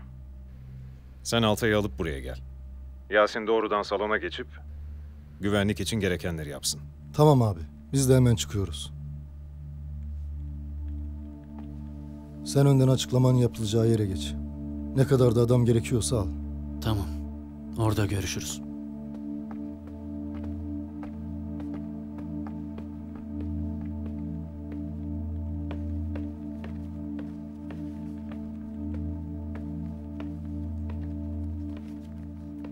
Abi ofiste bizi bekliyor. Çıkabiliriz. Yalnız önce bir yere uğramamız gerekecek. Nereye uğrayacağız? Dün gönderilen evrakların içinde bir dosya eksik. O da önemli. Açıklama yaparken bir eksiğim olmasın. Eğer sorun değilse benim eski ofise uğrayıp onu alabilir miyiz?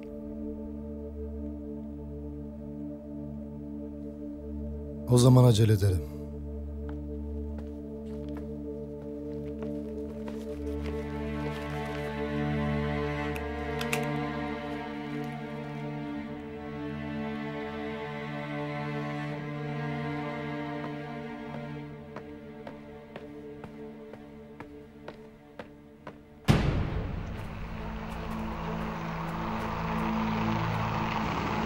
Dur!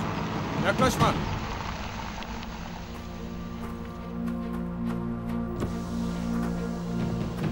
Kimsin, ne istiyorsun?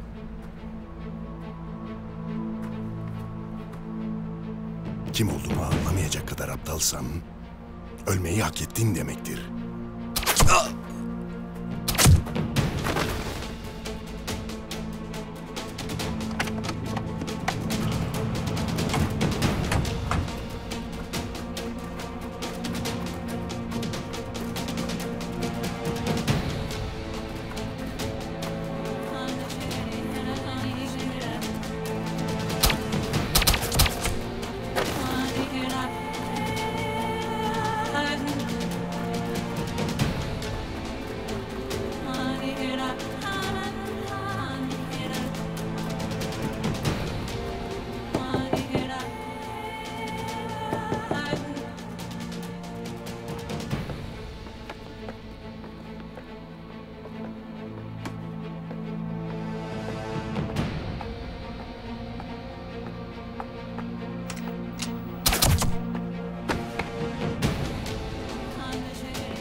Andre, sen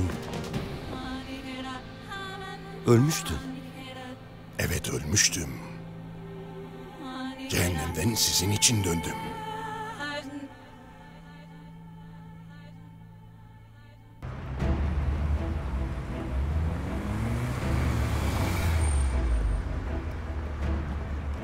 Ben hemen alır gelirim.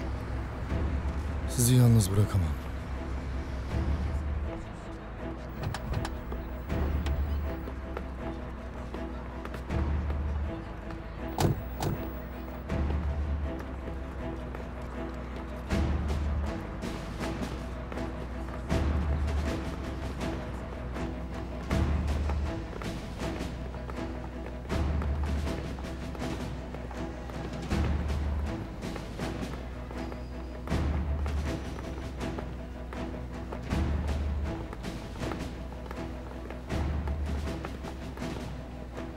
Bilgisayardan bir dosya almam gerekiyor. Fazla uzun sürmez.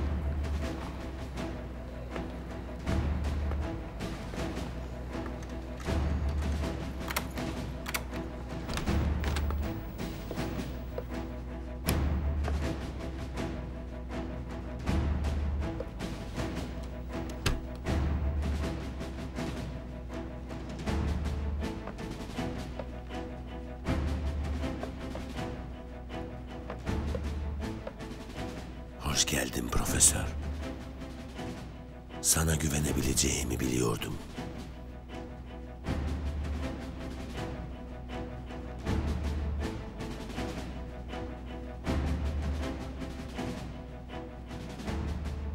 Sakın oğluma dokunmayın.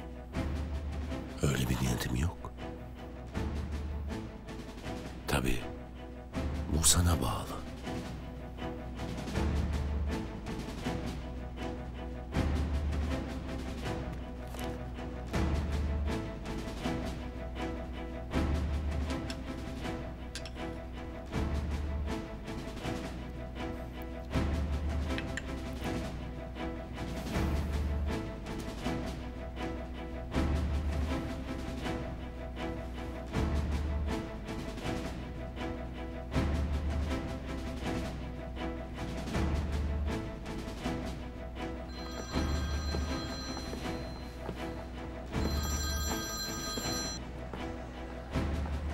Cahit, nerede kaldınız?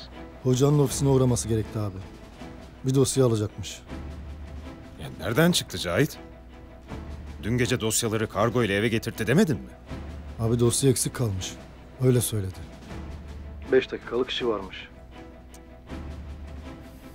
Tamam, hemen al, oradan buraya gelin. Geliyoruz abi.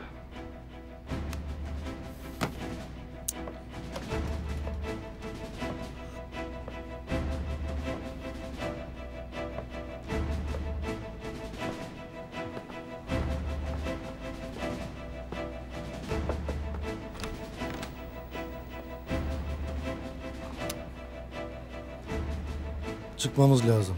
Geç kalmayalım. Tamam, bitti benim işim.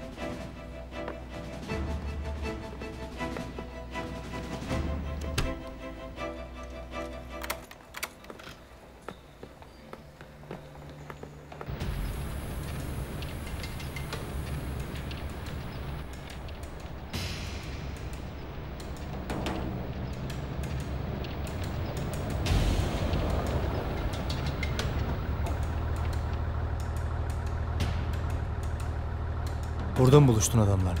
Evet abi, buraya getirmemi istediler. Biz gelince kızı alıp götürdüler. Başka bir şey bilmiyorum. Ne tarafa götürdüler? Şu taraftaki evlere götürdüler abi. Eğer Azra'nın başına bir iş geldiyse arar bulurum seni. İn aşağı. İn lan aşağı.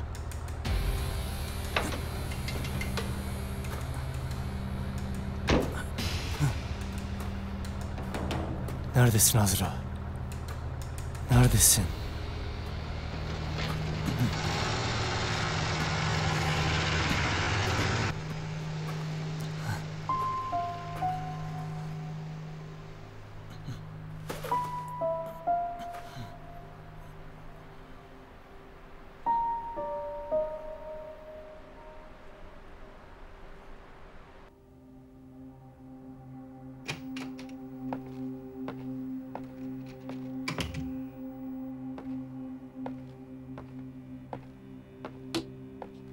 Görüşme nasıl geçti Ariel?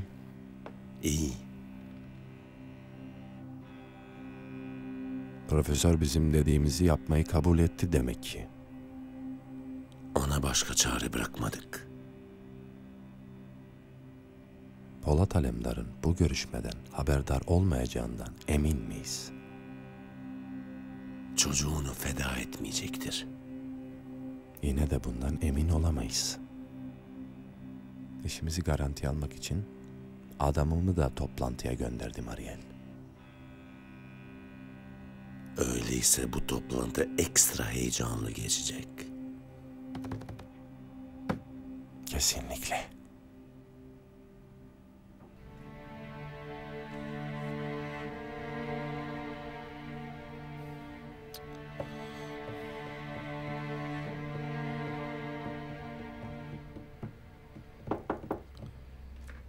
Gel.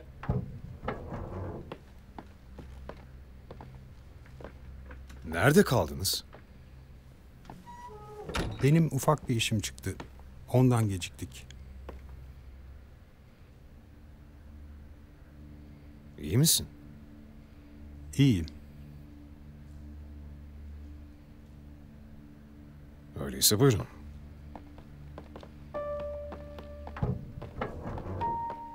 Buyurun.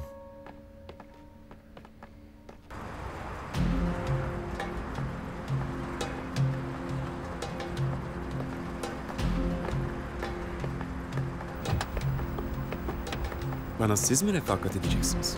Evet. Şimdi toplantı mekanına doğru hareket ediyoruz. Buyurun.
Herkesi 2 kere arayıp öyle içeri alacaksınız. Tamam efendim. Kim olursa olsun. Tamam efendim.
Nasıl hissediyorsunuz? Garip. Rahat olun. Hiçbir sorun olmayacak.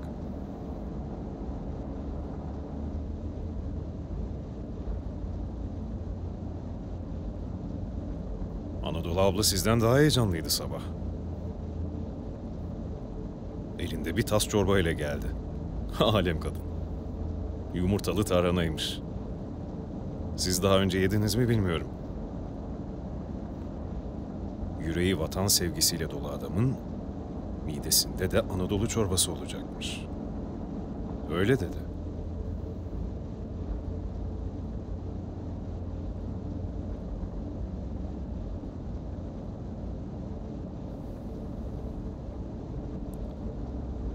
Konuşmak ister misin?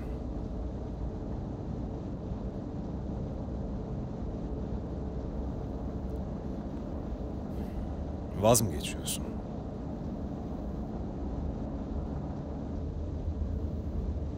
Ne oldu? Beni tehdit ettiler. Dün gece kargo ile mesaj gönderdiler. Bugün de bana gelmeden önce ofiste konuştun onlarla. Evet. Başka çarem yoktu. Konuşma dediler değil mi? Hı? Evet. Basın açıklamasını iptal etmemi, her şeyin aslında bir kurmacadan ibaret olduğunu söylememi istediler. Sonra da çalışmaya onlarla devam edecekmişim.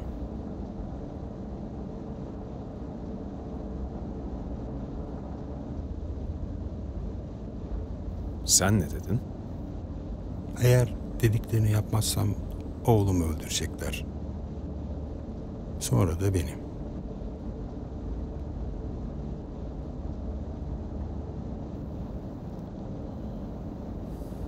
Ne yapacaksın? İhanet etmeyeceğim.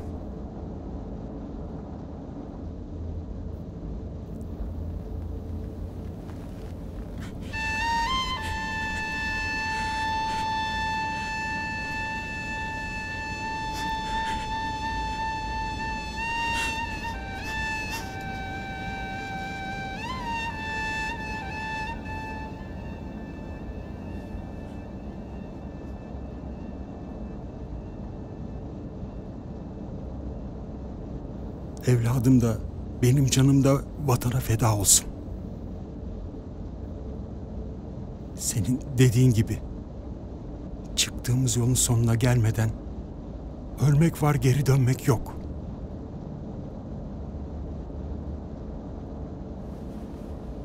Bunu söyleyebilme cesaretini gösterdiğin için tebrik ederim.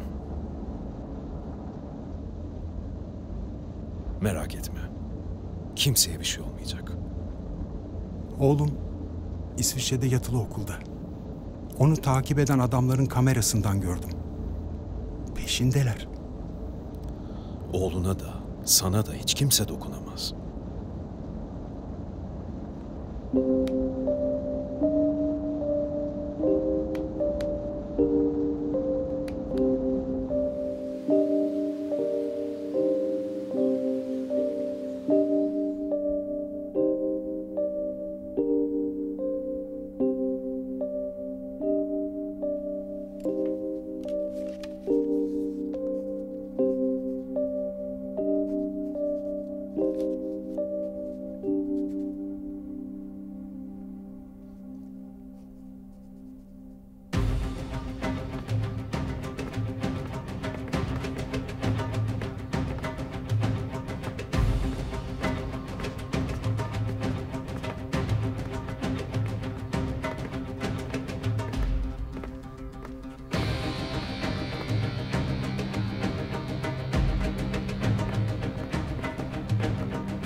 Ulan öğrenci yurduna silah sokulur mu şerefsizler?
Kimsin sen? Ben babanın arkadaşıyım.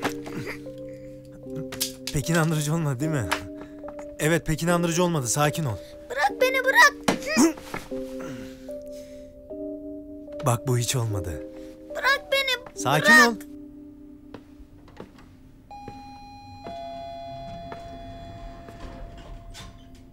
Abi hoş geldiniz. Ne durumdayız Yasin?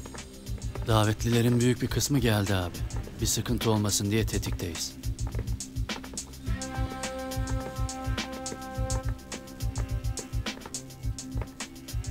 Buyur abi.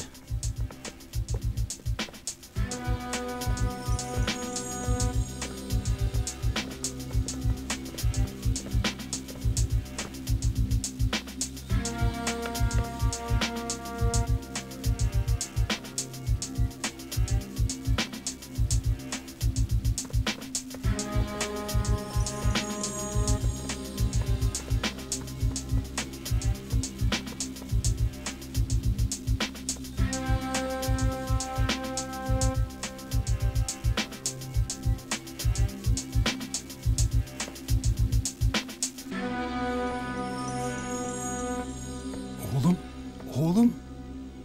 İyi misin? İyiyim baba, sen nasılsın? Ben de iyiyim oğlum.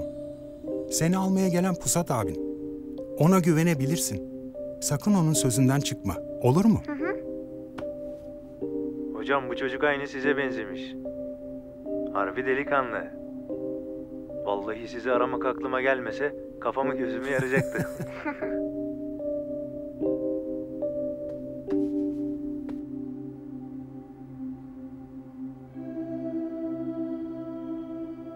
Ne oluyor orada Ariel?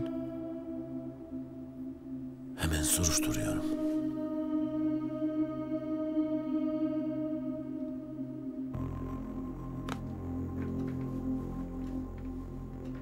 Efendim, ekibimiz etkisiz hale getirilmiş. Çocuk da yok.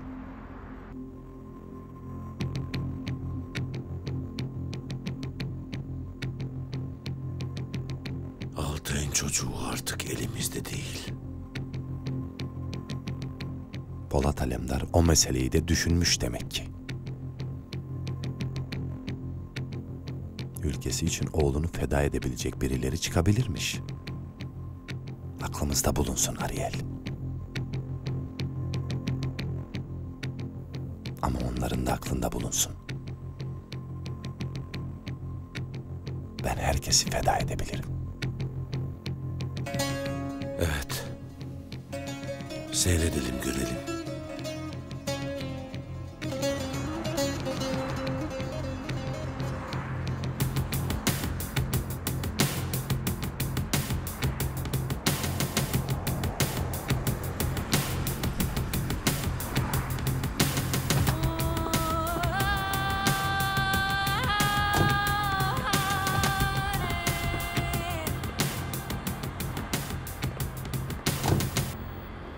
Kapı girişinde bir kameraman ve muhabir size eşlik edecek.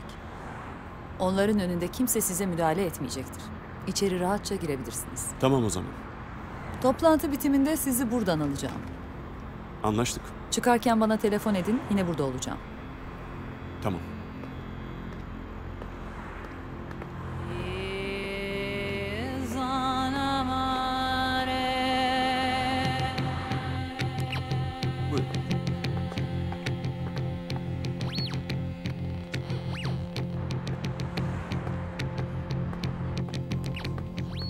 Çantanızı bırakır mısınız?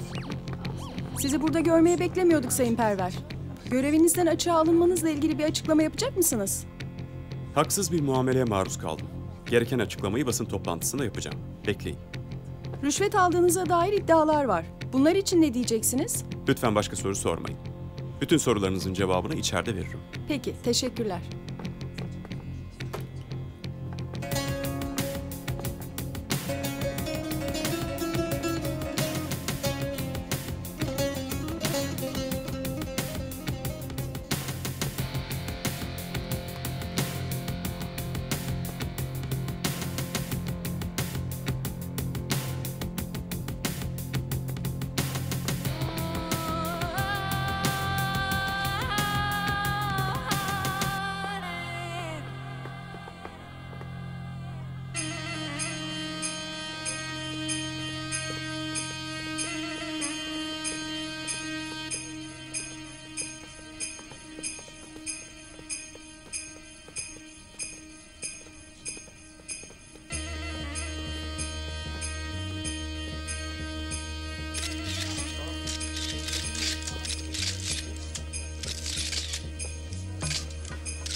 Cahit Bey? Hazırsanız artık başlayabilirsiniz. Hazırız. Başlayabiliriz. Evet. Teşekkür ederim.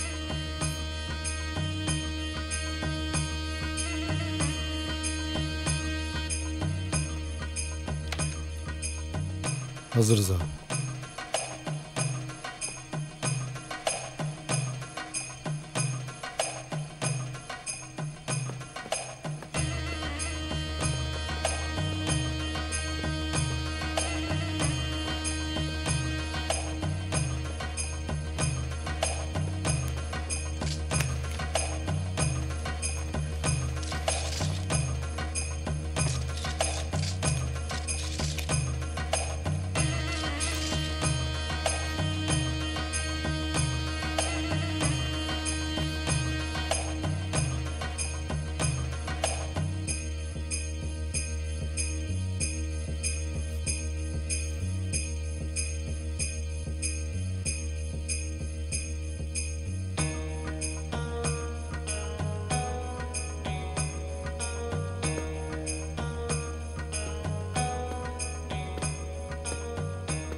Ağzını açarsan söylediklerin son sözlerin olur.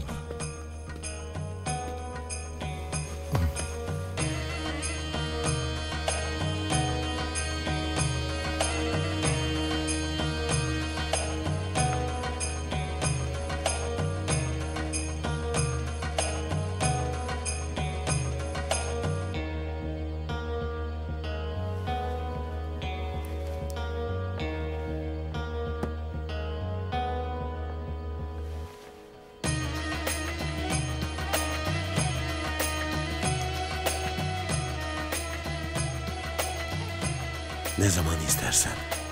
Düğmeye bastığında patlayacak. Saygıdeğer misafirlerimiz, hepiniz hoş geldiniz. Bugün burada tarihi bir ana tanıklık etmek için toplandık. Ömrünü bilime vakfetmiş, değerli hocamız Profesör Doktor Atilla Altay, hepimiz için çok önemli olan ülkemizin geleceğini aydınlatacak projesini bizlerle paylaşacak. Şimdi sözü değerli hocama bırakıyorum.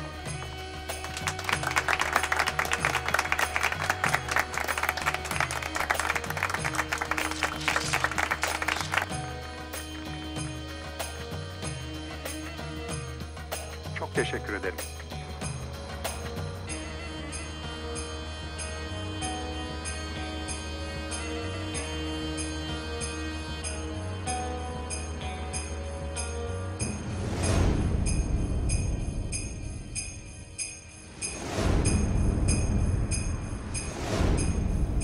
Bir insanı canlı bomba yapacak bir icat. Nasıl yani? Müşrik yeleği giyen insan bununla her yere girebilir. Hiçbir X-ray cihazı bu yelek için ötmez. Ama yelek içinde yüksek miktarda patlayıcı taşıyor. En güzel yanı da 3, 2, 1. Puf!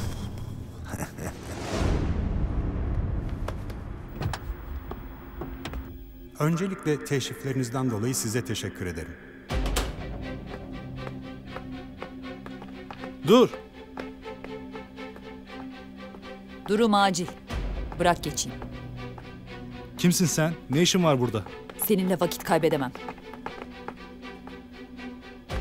Adım Asya. Silahım yok. Hemen Polat Alemdar'la görüşmem lazım. Efendim, bir sorunumuz var. Anlaşıldı, tamam. Bugünün gelmesini çok uzun zamandır bekliyorum. Size biraz sonra takdim edeceğim proje, 20 yıllık bir emeğin ürünü.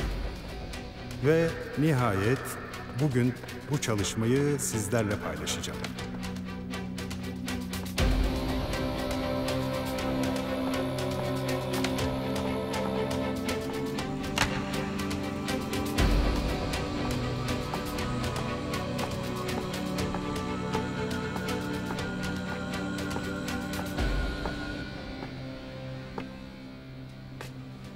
Senin burada ne işin var?